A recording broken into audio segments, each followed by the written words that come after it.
Hello and welcome to Voices of the Prophets, class number 17. I think we are in the middle of Obadiah, verse 20, which we were examining last week. And as I mentioned, there's a lot to cover this week to really see the full, and even then it won't be full, but it'll be more full picture of what exactly we're looking at in this verse.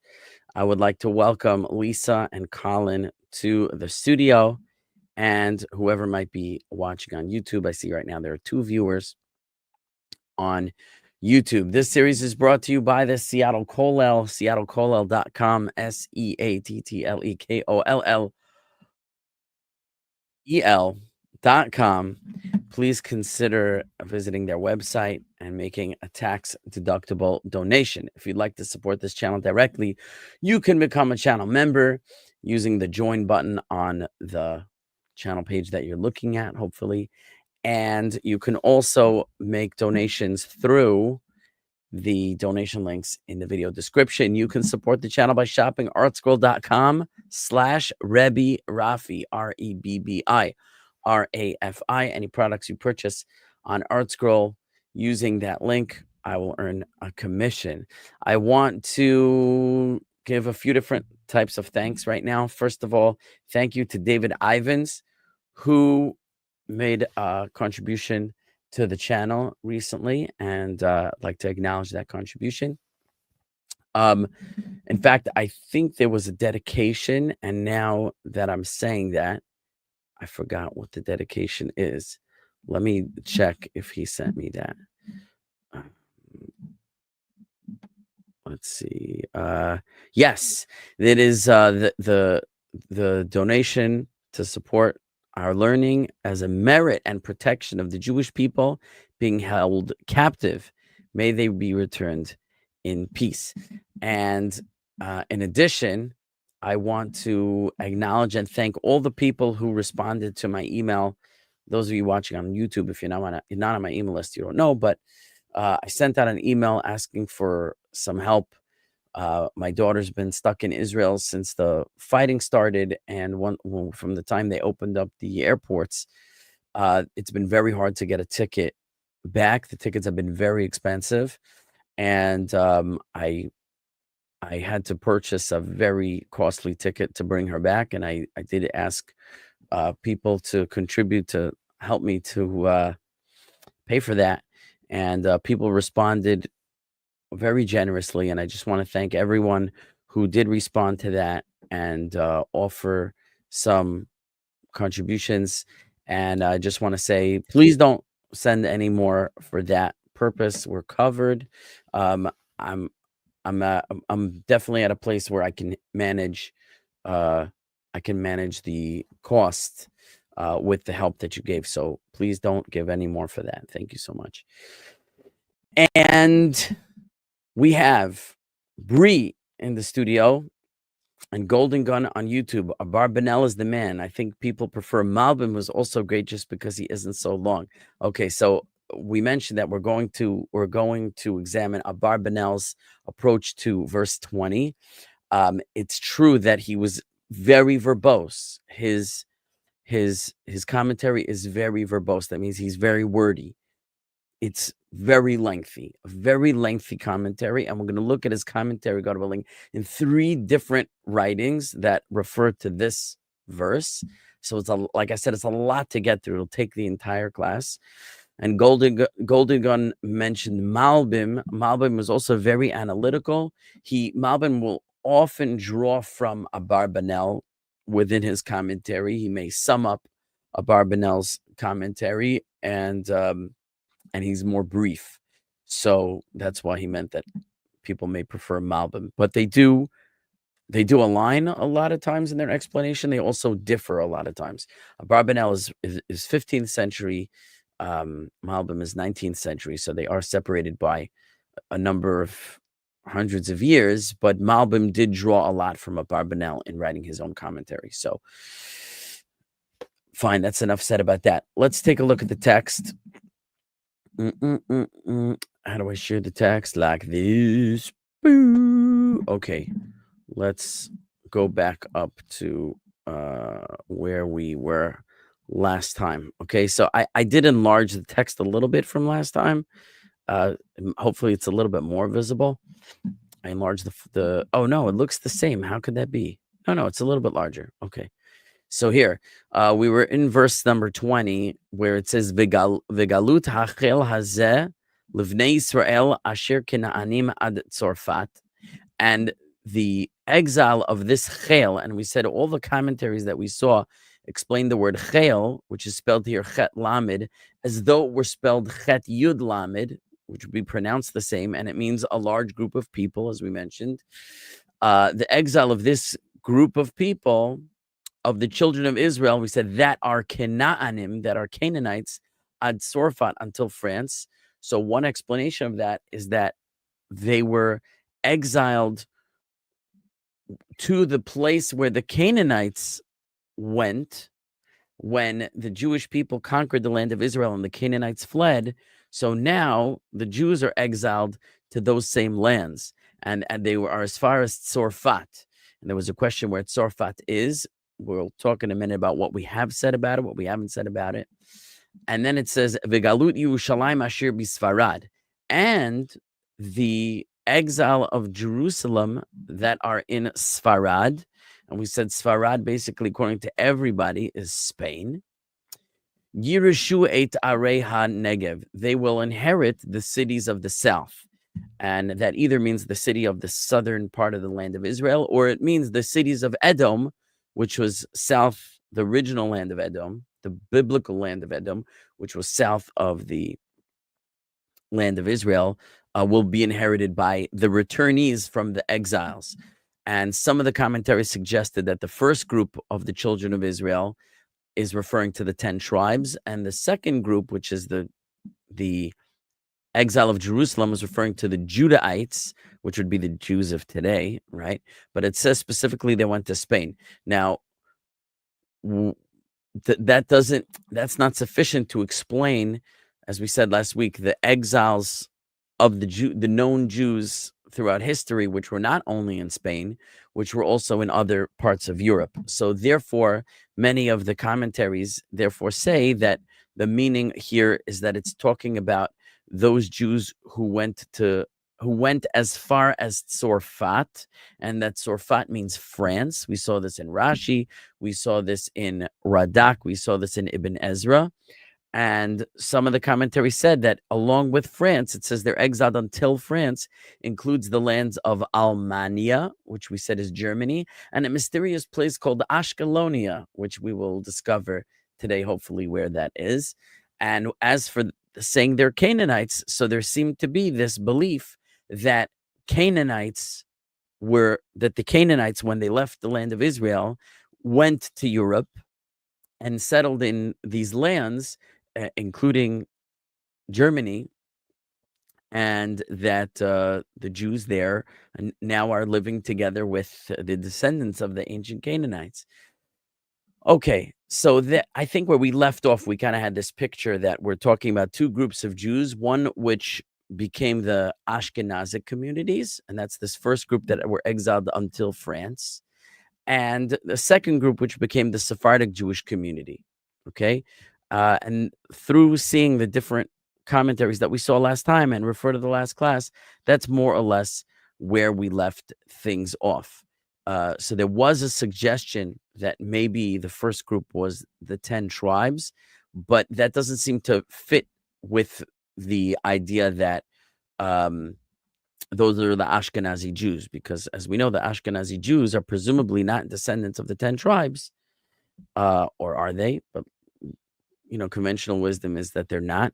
So then we basically have two possibilities. Either Tzorfat is not France, and it's talking about maybe the 10 tribes went to a place called Tzorfat, or I should say another possibility in the verse is that the two groups, it's telling us where they will return to as much as it's telling us where they will return from. So just like the second group were exiled to Spain and will return to the cities of the south, which is the area of Judah in the land of Israel, the southern part, the first part, wherever they went, and maybe they went We don't know where they went, right?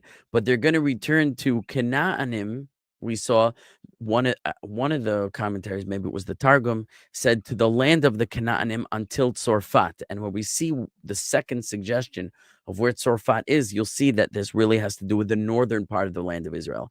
And it's not saying that are presently in the land of the Canaanites, but that will be back in the land of Canaan and inherit or inhabit a land until Tzorfat. Now, Tzorfat is going to be a place in the north, which is beyond the current borders of the land of Israel, meaning current even today, but also in biblical times.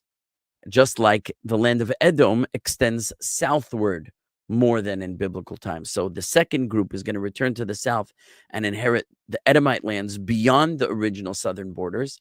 And the 10 tribes will return and inherit the northern area of the land of Israel beyond the original borders to a place called Tzorfat, which we will see. Okay, so I kind of summed up a lot of what we said last week, and I want to pick up where we left off, more or less. And if there's any questions before we start, please go ahead and ask.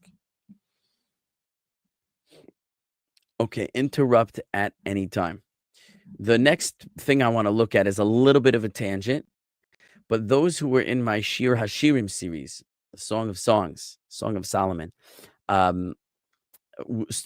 saw this verse. Now, this isn't a verse from a Song of Songs. This is a verse from the book of Deuteronomy, but it came up in that series because in the Song of Solomon, it mentions a certain mountain, and we cross-reference the name of the mountain to a passage in Deuteronomy, and then we analyzed that passage, and we saw this Rashi that I'm going to show you now.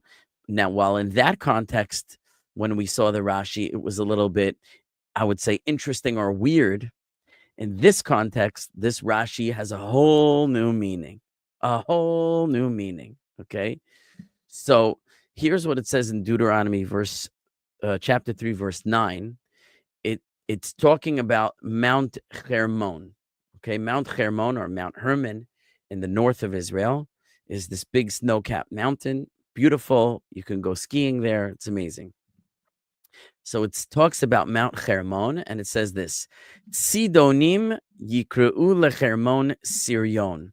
The Tzidonim, the people of Tzidon, Sidon, S-I-D-O-N in English, which were the Phoenicians. Okay, the Tzidonim were the Phoenicians. The Phoenicians called Mount Hermon Sirion. They had a name for Mount Hermon. What's called in Hebrew Hermon was called in the Phoenician language Sirion. Ve'ha'emori yikreulo Senir. And the Amorite called the mountain Senir. So here we have three names for Mount Hermon. We have Hermon, Sirion, and Senir. In Deuteronomy, in that chapter, there's a fourth name mentioned, and Rashi talks about how the land was so desirable that all these different nations kind of claimed it for themselves and gave it their own names, just to show how much everybody wanted it. It's a compliment to how desirable the land was. But just in this verse, we have these three names: Hermon, Sirion, and Senir. Here's Rashi's comment on this verse. He says, Senir, hu sheleg bilshon Ashkenaz. He says Senir means snow in the language of Ashkenaz. Now, everybody knows, I would say knows in quotation marks, like I was certainly under the impression, and I still am mostly under the impression, that the land of Ashkenaz is Germany. So he's saying that in the German language, Senir, right, where it says that the Amorites were one of the Canaanite nations, they called the mountain Senir, and Rashi says, guess what? Senir is also the word for snow, because it's a snow-capped mountain, in Lashon Ashkenaz, in German. And then he says this, Uvilshon Canaan, as well as in the Canaanite language. Such a weird comment until we learned what we learned about this verse in Obadiah. Rashi wants to point out that when the Torah tells us that the Amorite called the mountain Senir, says Rashi, oh, guess what? That's the same word in German and in Canaanite. Is that just a weird coincidence? Rashi's like, hey, guess what, guys? It's called Sinir in the Torah because the Amorite were a Canaanite nation, and they called it Sinir, and it means snow because it's a snow-capped mountain. It means the same thing in German. Why does Rashi want to tell us that? So you can think of it for yourself, but based on what we learned until now, the Jewish tradition was that the Canaanites migrated to Germany. And so Rashi says, guess what? We can see a vestige of the Canaanite language still in Germany today. Now, the truth is, in modern German, snow is Schnee, right? Snow, or something like that, Schnee. But you see the similarity to the Hebrew word sinir, especially because the sin, which makes the S sound, is also the same letter as shin in Hebrew, which makes a sh sound, like Schnee. Schnee, schneer, snow, right? Even in English, it comes from the German. So Rashi says, guess what? Guess where that word comes from? This German word comes from Canaanite. And that's where the English word snow comes from sneer. Canaanite, which became German. I mean, in other words, that's how I might interpret this Rashi after learning everything we learned. So that's why after we did all that, I brought in this Rashi that I had one understanding of until now, that he's like, oh, coincidentally, it means the same thing in German as it seems to mean in this verse. But now with the context we saw it has so much more meaning. It's not a coincidence that the German word is the same as the Canaanite word, because the Jewish tradition was that the Canaanites migrated to Germany. Okay. So, now what I want to go on a little adventure right now. I want to take you to Google Translate. Okay. Let's go to Google Translate and let's put in the English word snow. Okay. Now you can see on the right side, I don't know if you can see, it's Belarusian. Okay. Belarusian is it's the language of Belarus, which is very similar to Russian. Okay. Now, what's the word for snow? It says, I can't play it, but it says snee. Interesting. What about Russian? I don't know how this is pronounced. Снег. Sneak. Okay. Now, Ukrainian. Снег. Sneak. Oh, very interesting. That sounds a lot like the Hebrew word in the Torah for snow. Sneer, right? And I'm doing like an Americanized R, but like an Israeli resh is like r, right? Sneer. And listen to the Ukrainian. Снег. Sneer. Okay. Very, very similar. Now let's go to see if we go to German. Schnee. Schnee. Now in Yiddish it's Schnee, which Yiddish is based on an old German. Schnee. Schnee. But you can see the similarity between Germany. Now, what about Polish? I don't know what it's going to be in Polish. Now you're going to ask me, why am I bringing in all these languages? Oh, here we go. Śnieg. Śnieg. Okay. There's a lot of similarity here. What about French? EFG. Neige. No relationship at all, right? French, nothing. What about Spanish?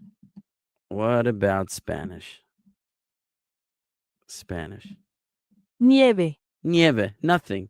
Nothing to do with snow. Snow, okay, we have in English snow. We have in German Schnee. We have in Polish Śnieg. We have what were the other languages that we did? Ukrainian.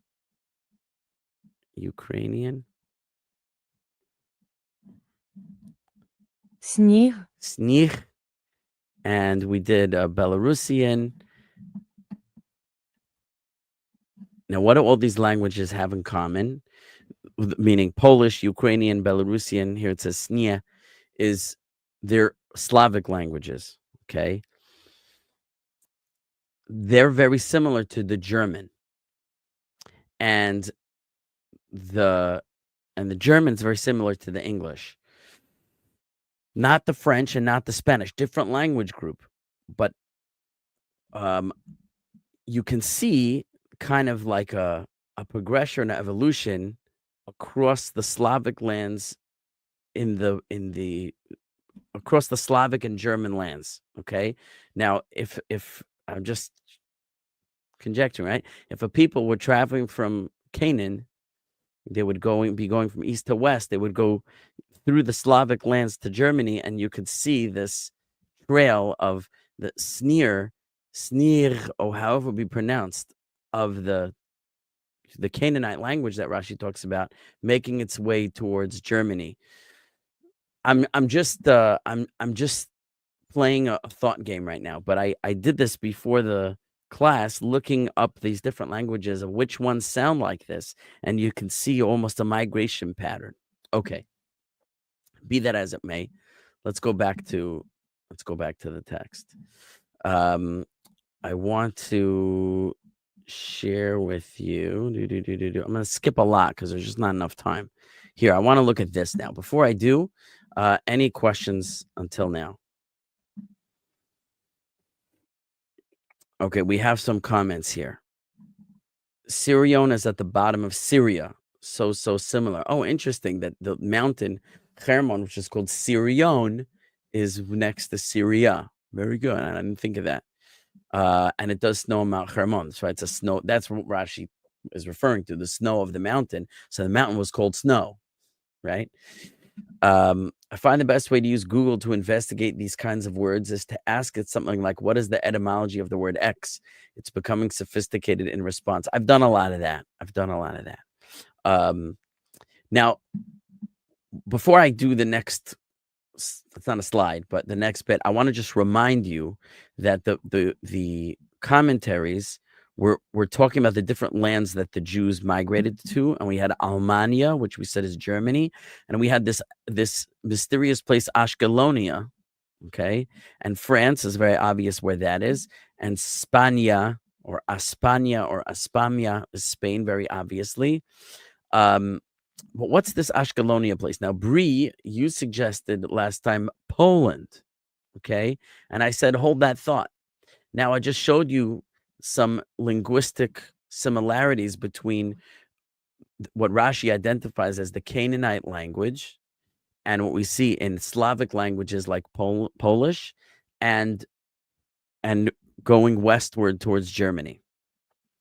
So now look at this slide. It's not a slide, whatever. This image that I want to show you. It is a screen capture of a footnote from a scholarly paper. Here's the cover: Concise Chronology of Biblical History, Part 1, from the creation of the world until Yitzias Mitzrayim. Yitzias Mitzrayim means the exodus from Egypt. PhD dissertation by Balázs Fenyes. I don't know who this is. Budapest, 2008. Consultants Georgi Harasti. It's interesting because I have a neighbor just down the block named Harasti, who's from Hungary. So it's a Hungarian name. And Dr. Janos Ola. Okay, so somebody wrote a paper on this ancient history, and here's a footnote from in there that says this, where he talks about Ashkenaz. Ashkenaz comes up in the Bible.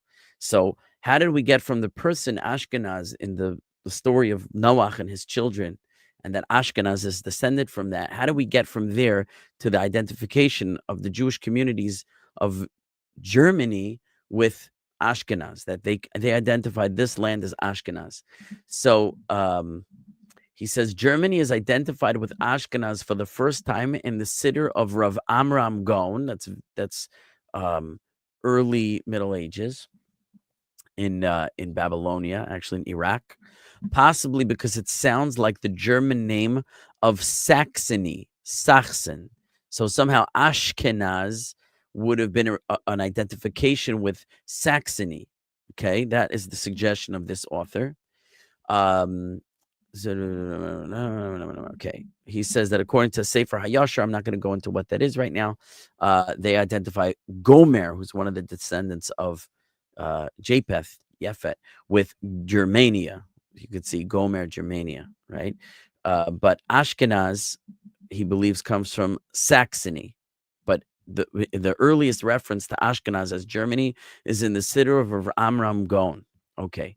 Now, he says the identification of Yefes's grandson Ashkenaz with Germany is even more interesting when we take into consideration what Ibn Ezra and also the Radak write to Obadiah 120. That's our verse. That the Canaanites, the descendants of Ham, right? Ham is the son of Noah, and his youngest son is Canaan. Escaping from the Jewish invasion of Eretz Canaan, settle in Germany. That's what Ibn Ezra and the Radak write, like we saw. In Alemania, or Ashkelonia. Okay, ready for this? Alemania, from German Aleman, Latinized to Alemanis, from the name of the German tribe living nearest to France. Right, so France and Alemania. Ashkelonia here can be a combination of Colonia, which is my thought. It's like maybe Cologne, the area known as Cologne. Its Latin name meaning colony, given after the Roman Colonia, established. And of the Philistine town Ashkelon. Ashkelon is a Philistine city in the land of Israel. So somehow he wants to say that they blended Cologne with Ashkelon and they came up with Ashkelonia. Okay, which the question is why? Why would they do that? However, ready for this? Rav Sadia Gaon renders Ashkenaz as Els Kalvona. In this case, we have to render it as Esclavonia, the land of Slavonic peoples. And now he says an allusion to Jewish slave traders bringing mainly Slavonic slaves from Eastern Europe. Let's put aside the whole thing about the Jewish slave trade. I don't want to get into that.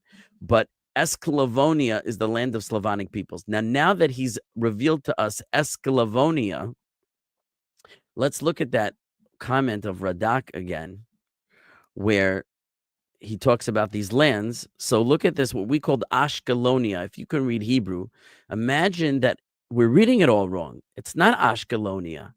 What if it's Esclavonia, right? The aleph is eh.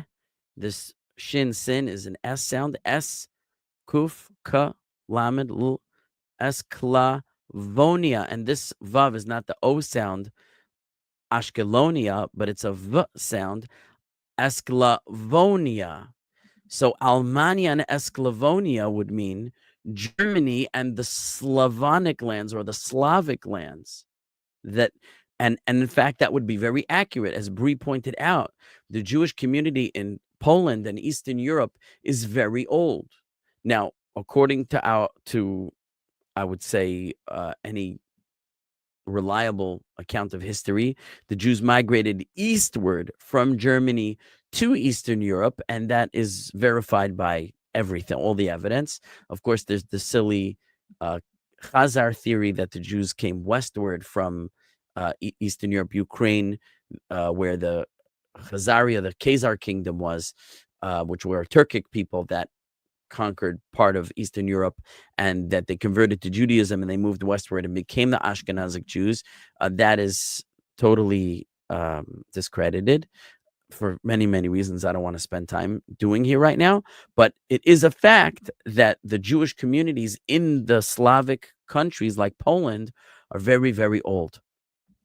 So, so we have Almania and Esclavonia would be Germany, and the Slavic countries are where the Shekorin Eretz Ashkenaz. So he wants to say that Eretz Ashkenaz includes all of this. And in fact, Esclavonia is kind of close to, I mean, you can see some similarity to Ashkenaz, right? A lot of the similar phonetics there. So there's a suggestion that maybe Ashkenaz is Saxony, which would be Germany, but maybe it's also related to Esclavonia, the Slavic lands. Okay. Now, fine. Okay, that's about as much as I wanted to gain from there. Any questions or comments before I continue with Abarbanel?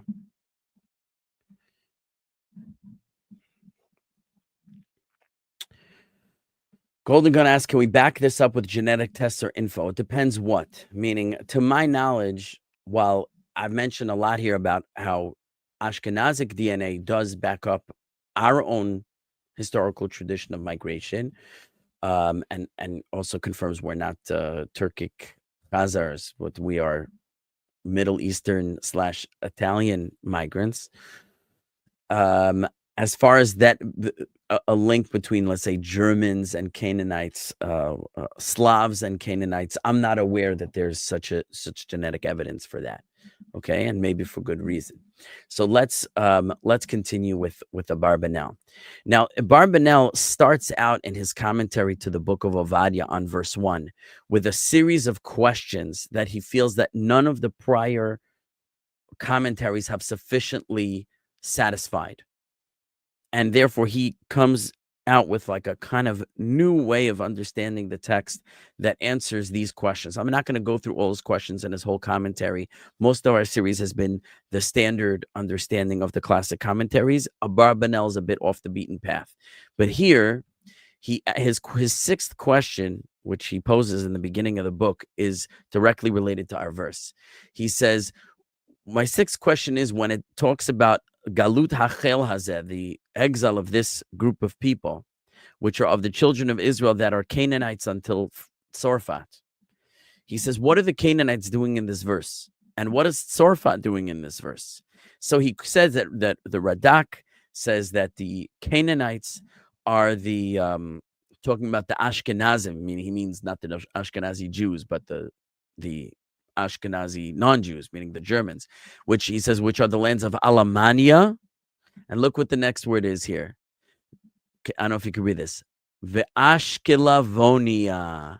Here it's very clear because he throws in the letter bet or vet, which is like a v sound, that he's adding a letter that we didn't have in the text of the Radak. He's saying Ashkelonia. There's no question in the manuscript of Abarbanel. I mean, we're not looking at a manuscript, but this was digitized from a manuscript, right? Or from a print that had it written very clearly Ashkelonia. There's no way around it. Abarbanel definitely understood that what we read in Radak as Ashkelonia is Esklevonia. Is Esklevonia. That is indisputable. Okay, so it's definitely talking about Germany and the Slavic lands, and that solves that mystery. And then he says a very interesting thing about this comment in Radak, who he just quoted. He says, "Velo yadati me'ayin ba'alo hanavua hazot." He says, I don't know where the Radak got this prophecy.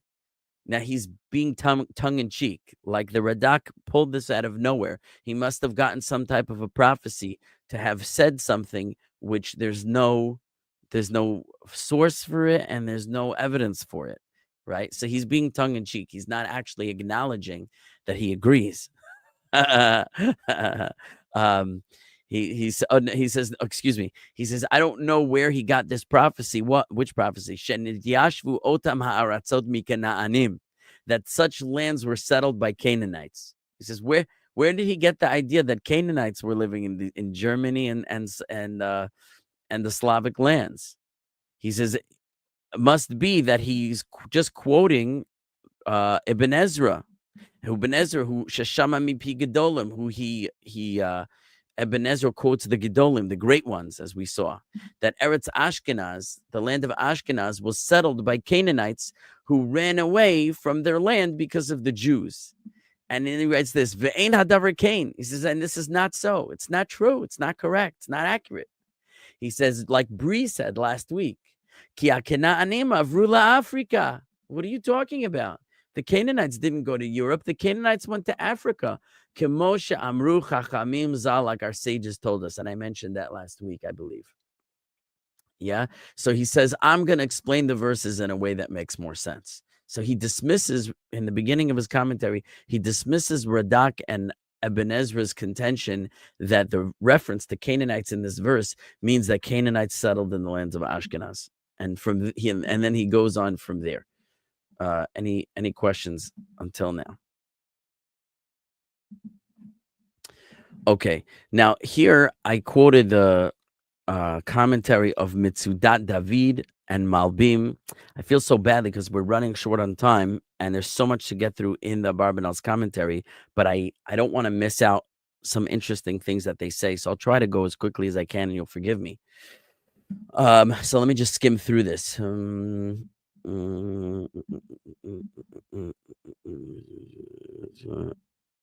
Okay.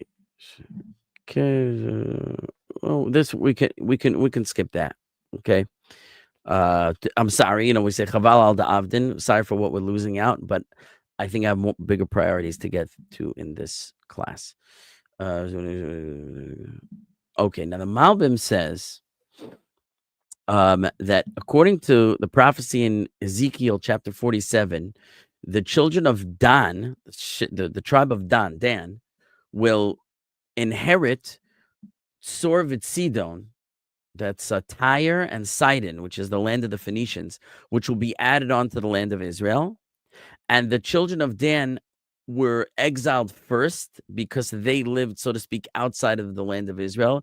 They didn't really live outside of the land, but as I mentioned previously, their portion was north. Now, we saw a bunch of maps that showed that their portion was on the coast, but someone actually sent me a message and pointed out that in a recent class that Rabbi Breitowitz gave, he explained that the Danites were not satisfied with their portion, and so they ventured northward, sort of north of the boundaries of the land of Israel, and they conquered territories north of the boundaries of the land of Israel. So they ended up there, but it wasn't actually what they were initially apportioned. But the Malbim says they were exiled first, and that's why they're called Galut Hachel.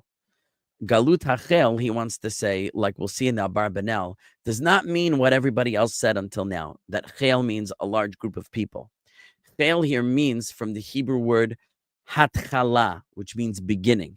Galut Hachel means the first exile, the beginning exile. The first group who were exiled were the Danites, and they will inherit the land of the Canaanites. That's what it means. Asher Canaanim, that Canaanites, meaning they'll inherit the land of the Canaanites, which is what? Tyre and Sidon, the land of the Phoenicians. And it says Ad Tzorfat, until the city of Tzorfat, Asher Sidon, the city of Tzorfat in Phoenicia. And then he makes a reference to the book of Kings, chapter 21. Now, the truth is that I'll show you already in chapter 17 that there's a reference to a city called Tzorfat, which is in Phoenicia. And so he says that Tzorfat, which is mentioned in the book of Kings, is the Tzorfat here. It's a city in Phoenicia, and it's telling us that the northern tribes, as it were, who will return, will inherit the land north of the land of Israel in Phoenicia to a place called Tzorfat.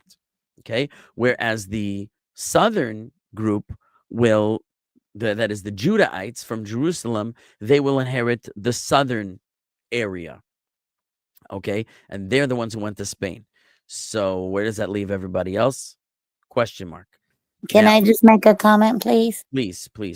I was thinking with the tribe of Dan that when Abraham was fighting the 4 and 5 kings, he went up until where the land of Dan would be, because they made the 2 golden calves for the idol worship. Right.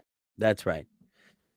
Not that Dan made 2 golden calves. The tribes of Israel, the 10 tribes, made 2 golden calves. One was north as far as Dan, and one was in the southern part of the kingdom of Israel in Beit El, which is north of Jerusalem, which was the territory of Okay, but I remember Dan. Yeah. But Dan had an idol there, and it says that Abraham chased his enemies until Dan, and he couldn't go any further. Rashi says because when he reached that place, he had Ruach HaKodesh, he had the divine spirit showed him in a prophecy that there would be idolatry there that his children would worship, and he weakened and he couldn't fight anymore, and he stopped. That's how Rashi explains why the verse says he fought them until Dan.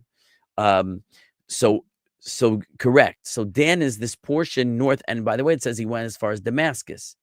It says he went as far as Damascus, which is in Syria, Syria is northeast of the land of Israel. Lebanon, where Lebanon is today, is where ancient Phoenicia was.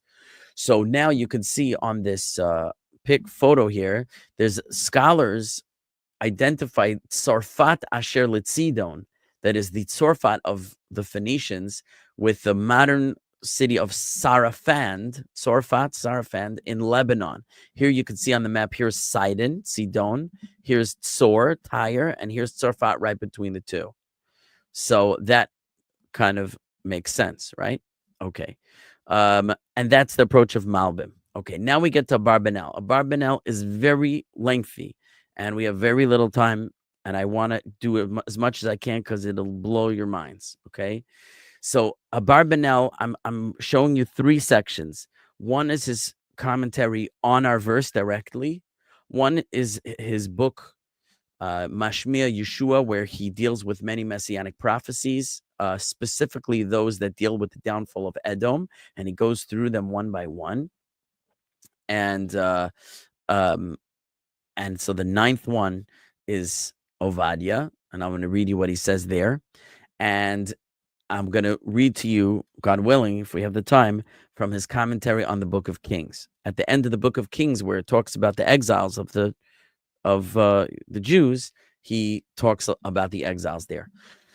So here, I'm going to try to go quickly. He quotes Targum. He basically quotes all the commentaries who say that Exile means, like with a yud, a large group of people, and he argues with them. And he says, no, that's not correct. He's going to go with like what Malbim said, which Malbim is getting it from Abarbanel. He's the first one to propose this, that Chel means beginning, like the Hebrew word hatchala, which means the beginning. Okay. Now, and he says that according to the Targum, remember we looked at the Targum, the Aramaic translation, he translates Sepharad as Aspamia, which is Spain, but he doesn't translate Sorfat. He leaves Sorfat untranslated. Abarbanel understands that to mean that the Targum believes that Sorfat is the city of Sorfat in the Tanakh, which is the city in Phoenicia that I showed you. Okay. And then he mentions again here the opinion of Avram ibn Ezra and the Radak, that the verse regarding the Canaanites means the Germans, and I guess we'll put it, and the Slavs, put them together.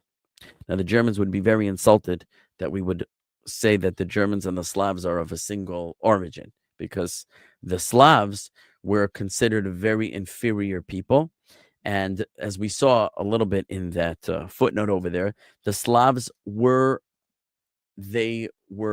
enslaved by other peoples, and that's actually where the word slave comes from the word Slav, because the Slavic peoples were slaves. So the word became synonymous. So it's a little bit racist, actually, when we use the word slave, which is a reference to the Slavs, because the Slavs were an enslaved people.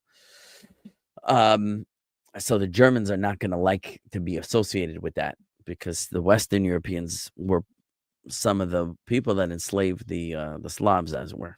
So they were looked at as inferior. And by the way, that's another reason that they were associated with Canaanites, is because the Torah says that the Canaanites will be Eved Avodim. They'll be a slave of slaves. So the fact that the Slavs were enslaved was another reason why they were associated with Canaanites. They were a slave people. Bree, were you making a comment? No, Yeah, I was just going to say it's called history, so thank you It's called history. for explaining that the Slavs were slaves. Okay. Thank you. Yeah. So now here he says another strong phrase. Ukvar amarti shehu edut sheker. I have already said, as we saw earlier, that the edut sheker means false testimony. This is false testimony. We have 2 witnesses. We have the Ibn Ezra and Radak, both saying that the Canaanites migrated to Germany and the Slavic lands. And he says, edut sheker, it's false testimony. It's not true. He disputes that that's historically correct. So now, what does he want to do with the fact that it's a galut hachel hazeh, means the exile of this beginning, the exile of this beginning? To me, his explanation is so mysterious that I don't even think I could explain it, because I don't think I understand it, but I'll do the best I can. But he says like this, I'm just skipping a little bit.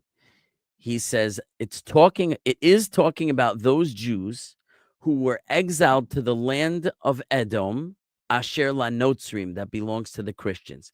These were the Jews, this Galut Hachel Hazeh, this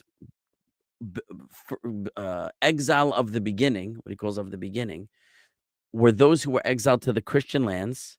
He says, and because they suffered underneath the torment of the Christians, therefore they are given as an inheritance the beginning of the land of Edom, which is Seir. So Galut Hachel Hazeh, the beginning of this exile, of the exile of the beginning, means, I think this is very difficult, but what he says, it's the people who were exiled to the lands of Edom, the Christian lands, Europe.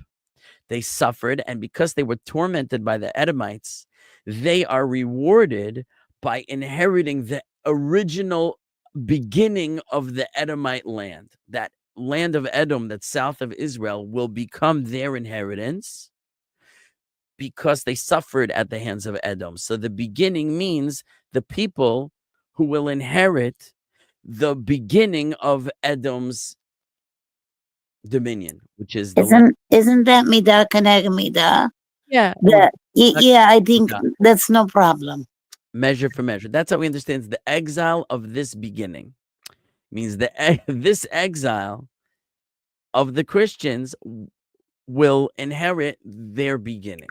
Yeah, because they suffered under them, so then Hashem gives them this inheritance. Yeah, he's going to do more with it, so bear with me. But that's what he says at this point. And now, what does it mean? So why is it talking about Canaanites? He said they want to say that they were exiled to the European lands with the Canaanites. And I say the Canaanites are not there. They're in Africa, like our rabbis taught us and like Brie taught us. But he says it means they were exiled like Canaanites. It's what you call a metaphor. A metaphor is a comparison without using like or as. A simile uses like or as. They were exiled like Canaanites, but without using like. They were exiled as Canaanites, right? Until Tzorfat, and he says Tzorfat is Francia, it's France, and so too the exile of Jerusalem that's in Sepharad, which is Aspamia, Spain. He says all of them, this entire group will inherit the cities of the south, which means the land of Edom, the original land of Edom. Because they suffered from Edom, they will inherit the land of Edom. And he says, okay, so they, like the Canaanites, were exiled from the land of Israel. They too were exiled from the land of Israel, but not to the place where the Canaanites went. No, he says in the exile of the second temple, meaning following the destruction of the second temple, they were exiled through the lands of Yavan, Greece, Italia, Italy, ad Tzorfat, until France. Just like the Canaanites left their land to go to other lands. And then he says, and so too, the exile of Jerusalem, he says these words, Shekvar haya bisfarad, that were already in Spain. So that means that the second temple exile, according to him, was the origin of the Ashkenazic peoples. They went to Italy, Greece, France, essentially Central and Eastern Europe. But he wants to say that the Jews in Spain were already there. Well, how is that? We saw other commentaries that said that the Jews in Spain, that was from the second temple. That was from Titus. But he wants to say the so to speak, the Ashkenazi group was from the second temple, and the Spanish group were already there prior. And that's why it says the exile of Jerusalem, Asher Bisfarad, that are in Spain.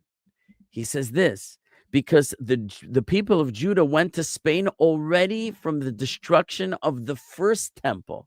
Listen to this. He says, Shaholicham Sham Pero Melech Sfarad. That who brought them there? Someone named Pero, the king of Spain. Now, I looked this up, And there was a king of Spain named Pero, P-E-R-O. He's also known as Pedro. And especially, like I told you, that in the Sfaradi, the Spanish Jewish pronunciation of the resh, the R sound, is like R. It's very similar almost to a D sound, D, R, right? So, and that's the way the Spanish people pronounce it. So Pedro is Pedro. However, the problem is when you look in history, Pedro, the king of Spain, lived way later than the first temple. So it seems what Abarbanel is saying is anachronistic. Nevertheless, this is his version of history, and I want you to hear it because it's phenomenal. He says, in the time of the destruction of the first temple, Pedro, you might say Pedro, the king of Spain, Peter, he brings them to Spain, and he settles them in two areas.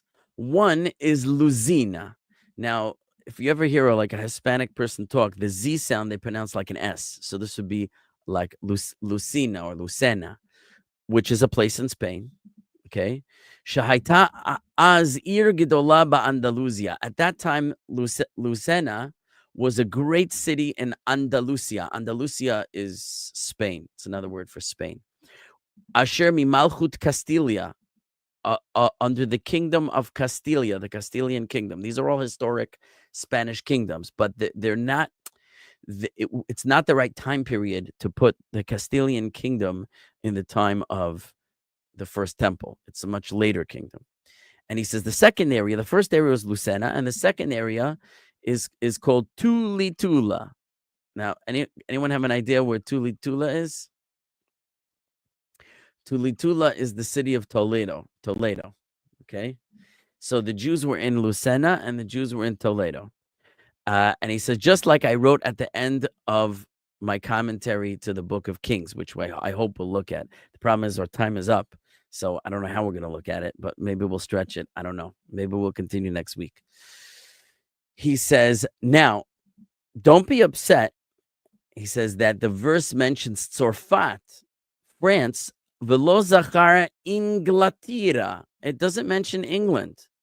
The Jews also went to England, he says. So why does it say they went until France? Didn't they go further than France? They went to England.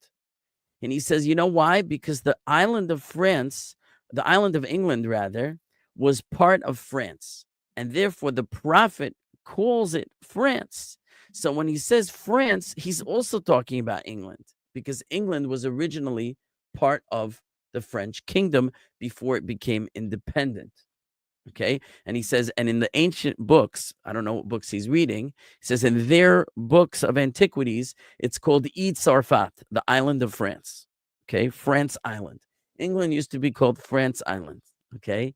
Even though afterward it became its own kingdom, he writes. He's writing in the 15th century, around end of 15th century.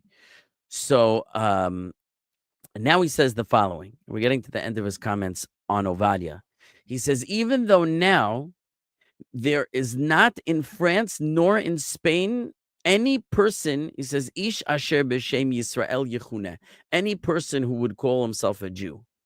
So how could it be that the prophet is telling us about these exiles that are going to return from France and Spain? He says, today in France and Spain, there are no Jews because of the persecutions, because of the inquisitions, because of the expulsions.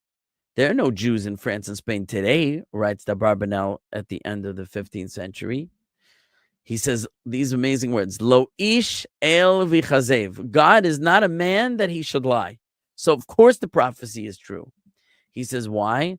Because the prophecy will come true with their progeny, with the descendants of those people. The Jews of Spain and the Jews of France, once upon a time, even though they were kicked out of those places, but the descendants of those people are the ones whom will return. He says, and maybe even, he says, those Jews who converted to Christianity under force, he says, but they are, so to speak, Jews by birth and Jews by biology that remain in France and in Spain. He says there are thousands and myriads of great congregations that were forcefully converted and remain in Spain and France, even though they identify as Christians. He says they will do teshuvah and they will seek out their God. He says, like many of them are doing today. And through them, the prophecy will be fulfilled. So either through the descendants of the French and Spanish Jews, or even those who are still in France and Spain, who are converted, or their descendants who identify as Christians will be awakened to their true Jewish roots and return to Judaism, and they'll return to the land of Israel in the end times. He says, so it's very interesting when you think about what's going on today. Okay, those are his comments to the book of Obadiah. There were two other sources I wanted to look at.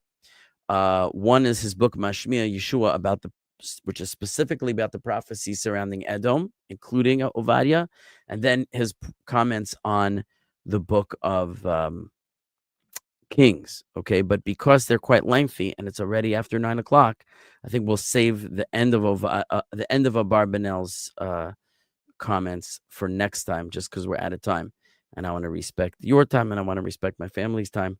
So we'll pause here, but I'll tell you this: the main points of Abarbanel are found in all three places, but there are certain details that he adds in some of the other sources that I don't want to skip over. So I want to see each of them in their time, but for now we'll pause here. Okay. Any questions, comments?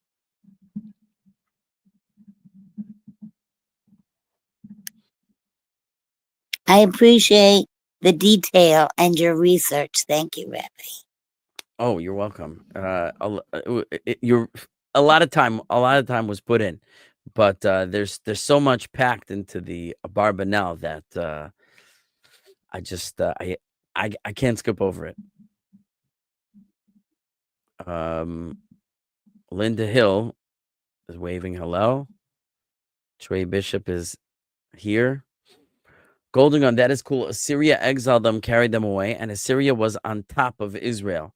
So they inherit the land of those that exiled them. I don't know if Assyria was on top of Israel. When you say on top, you mean like on the map, like north? Because Assyria and Syria are not the same. You should know. If I Google right now, where was Assyria? We know it was not there, actually. Because, for example, when we did the Jonah series. Oh, interesting. When we did the Jonah series, we saw that Nineveh is like in Iraq, So here, let's look at this tab here. Where is Assyria? So Google Gemini says Assyria was an ancient Mesopotamian kingdom centered in northern Mesopotamia, encompassing parts of modern-day Iraq, Syria, Turkey, and Iran. So he doesn't include Lebanon in that. At its peak, the Assyrian Empire extended from the Persian Gulf to Egypt and from Anatolia to the Persian Gulf. According to the Biblical Archaeological Society, the heartland of Assyria was located in the region of the Tigris and Euphrates rivers, which is where the name Mesopotamia comes from, meaning Mesopotamia means in the middle of the rivers. So what happens if I click on that? Assyrian civilization. I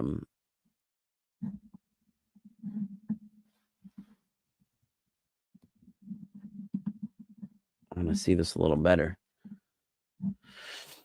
Okay, Assyria is here. Here's the Tigris River. Here's the Euphrates River.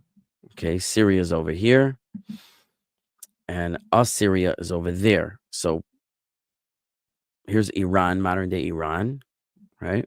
Persians, Medes. So I don't know that it's quite where you're identifying it. Okay. Oh, I didn't actually share the screen. I meant to share it. Why don't let me show it to you. Here, this is what I was looking at. Let me show you now. Okay. Can you see that map? Here's Assyria next to the Tigris River. All right. Babylonia is here. So Arabia is here. The land of Israel would be to the west of that. Okay. Let's see. True. In the story of Hezekiah, Jerusalem was saved from Sancherib, but heaps of cities in Yehuda had already fallen. Yeah.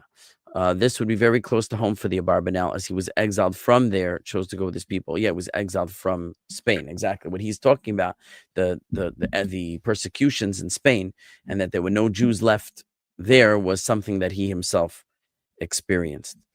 Okay. Any other comments or questions before we say goodnight? Because I know I hyped it up last week. The Abarbanel is like next level. There's so much left to see in the Abarbanel that is really, really surprising that I don't want to rush. So May God I willing, ask something, please? yeah.